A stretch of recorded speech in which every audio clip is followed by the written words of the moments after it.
எங்கட உம்மா வாப்பட கபறுகள் எல்லாம் வெளிச்சமாக்கி வைக்கணும்.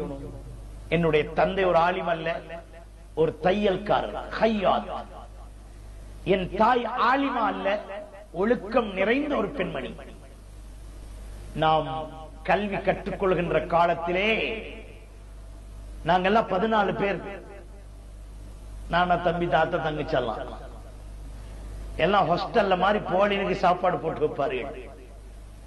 உம்மா முதல்ல செக் பண்ணுவாங்க, கையை கழுவினான்னு பாக்குறது, ஈரலிப்பிக்கான்னு பாப்பார்கள். கஸ்டம்ஸ்ல மாதிரி கழுவிட்ட உம்மான்னு சொல்லலாம். கையிலே ஈரலிப்பு இருக்கிறதா என்று பார்ப்பார்கள், தலையிலே தொப்பி இருக்கிறதா என்று பார்ப்பார்கள், சுஃபரா விரிக்கப்பட்டிருக்கிறதா என்று பார்ப்பார்கள். அப்பதான் இஷ்யூ பண்ணுவாங்க சாப்பாட்டை. அந்த பாசறையிலே வளர்ந்ததுதான் அரபு மண்ணிலே தொழிலுக்காக வந்த உங்களை சந்திக்கின்ற இந்த நள்ளிரவிலும் தீன் மழை பொழிகின்ற நாவை அல்லாஹ் தந்தான். உம்மா கபர்ல. ஆனால் என்னுடைய வார்த்தைகளை கேட்க எத்தனைய பேர் விழித்திருந்து செவி கொடுக்கின்ற ஒரு தாய்க்கு பிள்ளையாக அல்லாஹ் என்னை ஆக்கினார். நாளை காலை மக்கா ஹஜ்ஜுக்கு செல்ல வேண்டிய நிலையில் இன்று இரவு எனக்கு திடீரென மயக்கம் ஏற்பட்டு உணர்விழந்தேன். என் தாயார் நீர்கொழும்பில் இருந்தார்கள். அவர்களுக்கு நான் முசாஃபா செய்ய வருவேன் உம்மா என்று முதல் நாள் சொன்னேன். இரவு 10 மணியாகியும் நான் நீர்கொழும்பு போகவில்லையே.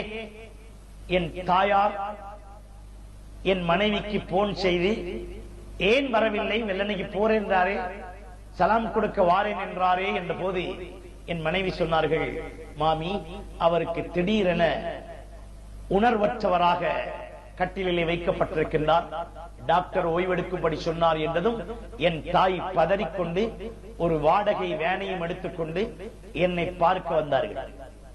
அப்பொழுதெல்லாம் நான் உணர்வற்றிருந்தேன். என் கட்டிலே அருகில் வந்து அமர்ந்திருக்கின்றார்கள் என் தாயார். வந்ததும் என்னை பார்த்ததும் ஏங்கி விட்டார்களாம். என் சொக்கையில் கையை வைத்து என் உம்மா தாய் சொன்னார்களாம், யா அல்லாஹ், நான் குஷினிக்கு மட்டும்தான் புரோசனும், ஏண்ட புள்ள முழு உலகத்துக்கு புரோசனும். யா அல்லாஹ், ஏண்ட ஹயாத்தை வேண்டால் அவனுக்கு கொடுத்துரு, ஆனா என் பிள்ளைக்கு மௌத்து மட்டும் இப்ப வந்துடக்கூடாது யா அல்லாஹ் என்று சொன்னார்களாம். நீங்கள் நம்புவீர்களா? சொல்லிக் கொண்டிருக்கும் போதே என் நெஞ்சின் மீது என் தாய் தலையை வைத்து என் தாயுடைய ரூஹு பிரிந்து விட்டலாம். எனக்கு உணர்விருக்கவில்லை. நான் எழுந்து பார்த்தால் பதறிவிடுவேன் என நினைத்து தாயாருடைய ஜனாசாவை இரவோடு நீர்கொழும்பு கொண்டு போய்விட்டார்கள். நான் என்ன சொல்ல வருகிறேன்? உலகத்துக்கே என் பிள்ளை பிரயோசனம், ஏண்ட ஹயாத்து வேண்டாலும் எடுத்துக்கோயா அல்லாஹ், என் பிள்ளைக்கு ஒன்றும் செஞ்சிராதே என்றார்கள்.